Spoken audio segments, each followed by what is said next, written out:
guys? How you doing? I'm doing great, and thanks for asking. You probably didn't ask, and you probably don't care, but that's great. That's fine. We're going to be talking college football, and that's all that does matter. So this is my first video I've actually even made, so please forgive me for the poor audio, the poor visual, and this blank space and random junk behind me. Like I said, this is my first video, so with more time I'll have better equipment and I'll have more time to actually spruce up the area behind me. Trust me, in a few videos it won't be like this. That's the plan. Things change. But right now you can kind of see me, see behind me. I've got a Christmas tree, my golf clubs, my word board, and a recliner with a large teddy bear, which I think everybody should have in their spare bedroom. Who doesn't need that? I definitely do. So obviously that's why I have one. I have some stuff that I can put up in here, and like I said, with time I'll actually put it up.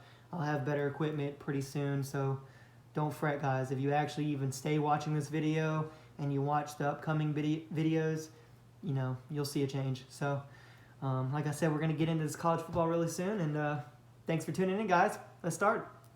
Alright guys, so unfortunately I've been working with the Filmora software and everything like that, and until I buy the actual software that they have, I'm using the free version. There's a watermark right around this area, and I have no problem buying it. I think it's only 40 bucks. But, you know, I don't know if this video is going to be a complete flop or not. So until then, I don't really want to buy the software just because if nobody's watching it, I don't want to make videos. And I am making it because I do love college football, but again, I'm not going to make videos if it's just me and my mom watching them. It sounds sad, but it is sad. But AP just let out their top 10 the other day. So let's break that down and let's go into it. Oh, also, for the purposes of this video, I'm only doing my top 4 and breaking down those teams just to keep this video from being so long. So for the first time in school history, Clemson is #1 in the AP preseason poll. And full disclaimer, I live in South Carolina. I'm a huge Clemson fan, so I try to keep everything as unbiased as possible, and I think I do a really good job. So if you think I'm being biased, call me out in the comment section. Feel free to do it. Call me out, let me know I need to fix it, and I'll be happy to do it. Because I try to make these videos talking strictly about college football and all other sports, and you know, biased, you know, I can be biased, so let me know if I am being overly biased, and I'll fix it. All right, guys? So 1 Clemson, 2 Alabama, 3 Georgia, 4 Oklahoma, 5 Ohio State, 6 LSU, 7 Michigan, 8 Florida, 9 Notre Dame, and 10 Texas. That's a star-studded top 10 right there, guys.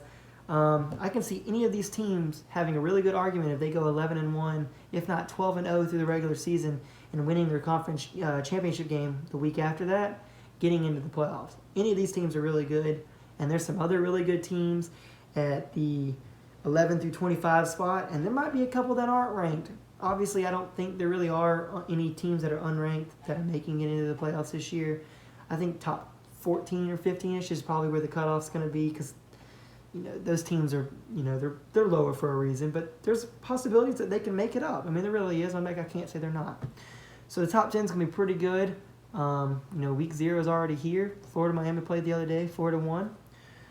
So that's the top 10. Let's go ahead and get into my top 4.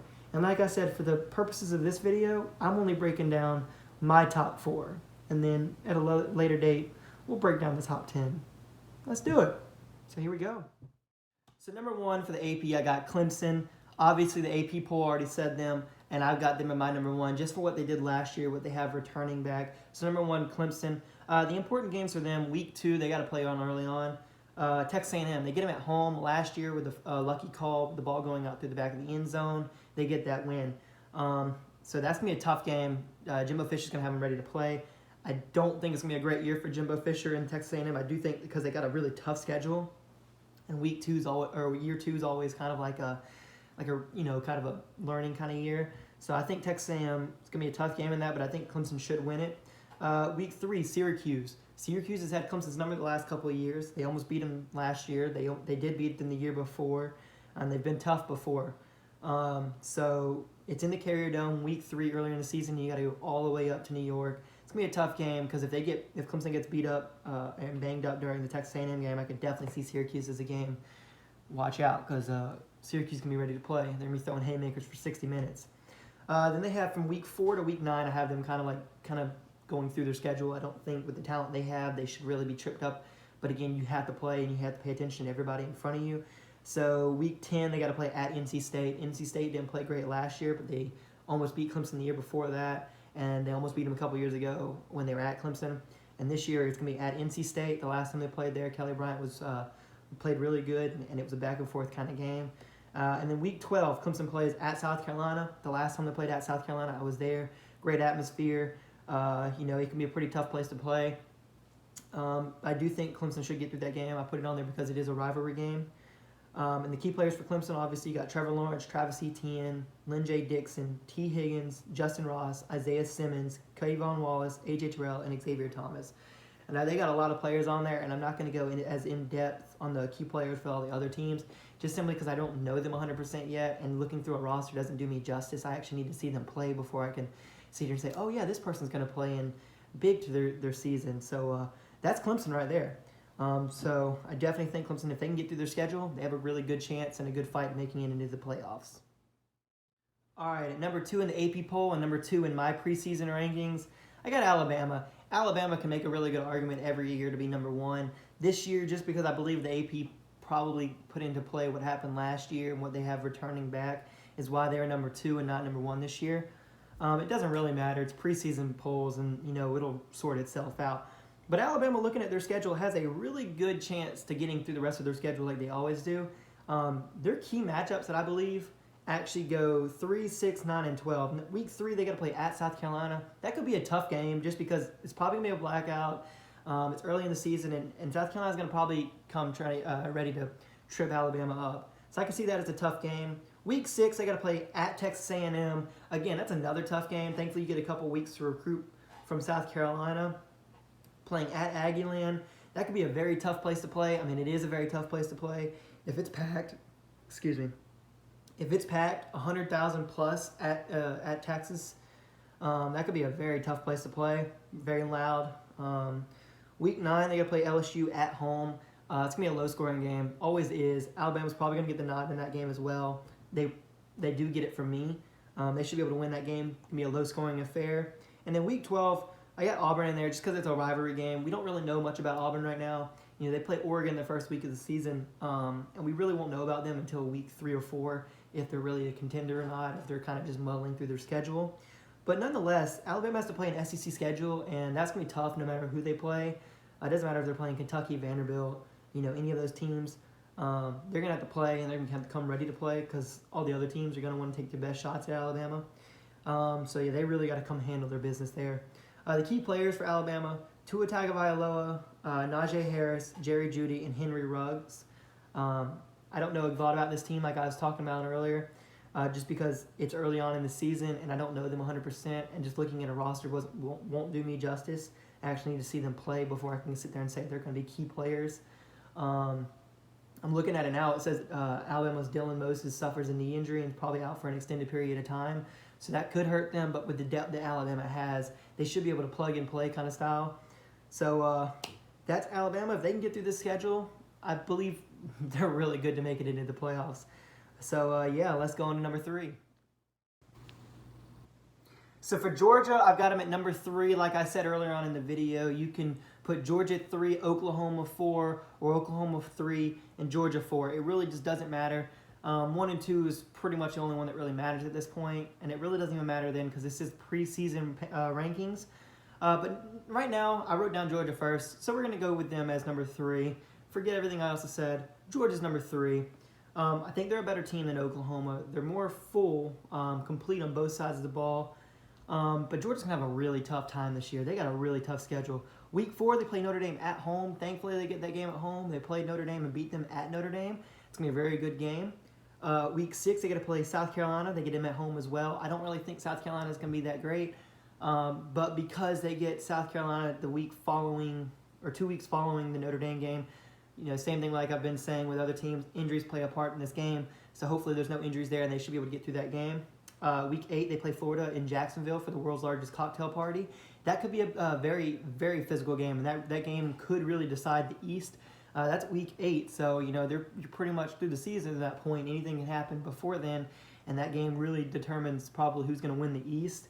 Florida Florida really shouldn't win that game, but it's going to be a very physical game. Injuries, like I said. Week 9, because of the injury part, Missouri, the game following that game, it's at Georgia. You know, they should be able to dot their I's and cross their T's and win that game. Week 10, Auburn, because from 8, 9, 10, and 11, Georgia has tough games. And they have, again, because like Alabama playing the SEC, they got tough games every week. But week 10, they have to play Auburn, but they have to go to Auburn.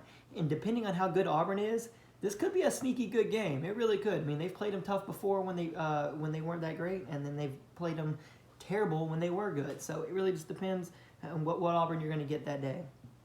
And then week 11, they play at Georgia versus Texas A&M. It's a very tough physical game. Like I said, Jimbo Fisher's going to have them ready to play. I don't think they're going to be that great this year, but they're still going to be very physical. SEC caliber team. You got to come ready to play if you want to get this W. Key players for them, obviously Jake Fromm, DeAndre Swift. And that's really all I have for them right now. I know they have a lot more other players on that team that are really good, very high caliber kind of players, 5 stars. I just don't know a lot about them yet because I am a Clemson fan, and I really, just looking at the roster, that doesn't do me justice. I need to actually see them play before I can say this person's a key player. This person's going to impact the team in the schedule. But yeah, they have a really good chance to make it into the playoffs if they can get through this schedule, because this is a tough schedule right here. All right, and number 4, I have the Oklahoma Sooners. I think they're going to be a very good team this year with Jalen Hurts, the QB transfer from Alabama. I think they got a really good chance to run this schedule and make it back to the Big 12 championship and then back to the playoffs. Not really a hot take. I mean, a lot of people kind of already suspect that they're going to be there. I mean, that third and fourth position keeps like switching.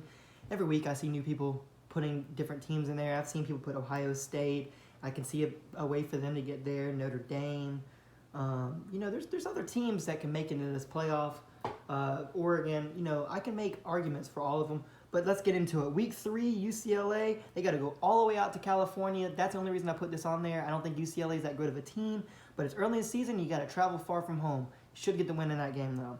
Week 6, they got to play the Cotton Bowl versus Texas. That's the Red River Showdown. It's going to be a very physical game. If they can get through that game with no injuries and they can do what they're supposed to do, they should win that game. Sam Ehlinger with Texas can be really good. He's a gunslinger, so we can see how that game is. I'm going to watch that game. I guarantee you I'm going to sit on my couch and be fat all day long and just watch that game. The next week, I've got West Virginia in there just because it follows the Texas game, and it's going to be a very physical game. Like I said, injuries do play a part in this game, so hopefully there's no injuries there. But I could definitely see if there were, that West Virginia could give them a run for their money, even though they've got a new coach and Dana Holgorsen already left. Week 9, Iowa State. Everybody's saying Iowa State's great. I put it in there because, let's watch. Let's find out. Let's see how Iowa State is. I mean, I hope they're a good team. I would love to watch a good game. Like I said, I only put that one in there really because of injuries and everything like that. But they're still a football team. They've got scholarship players. And the key players for Oklahoma, Jalen Hurts, the QB transfer from Alabama, Trey Sermon, Kennedy Brooks, CeeDee Lamb, and A.D. Miller. I think it's going to be a very sneaky good team, very good offense always like they have. Lincoln Riley has a system in place over there that can make those players play. And I hear a lot of people say if Oklahoma can just field an average football defense, then they're going to be exceedingly great because they can score on anybody. And that was true last year in the playoff. They put some points up versus Alabama. So who knows? We'll see how it goes this year. That's my Final Four right there. As of now, it'll change every week. I'll make updates to it every week because they could lose a game and, I might replace them with maybe a Texas or something like that. So I appreciate it. Like and subscribe. Let me know what you like. And let me know what I can do to improve. Like I said, audio and video will be improved soon. The space behind me will be improved. And, well, Teddy Bear's probably going to stay. I need him there for support. But like I said, like and subscribe and let me know. Have a great night.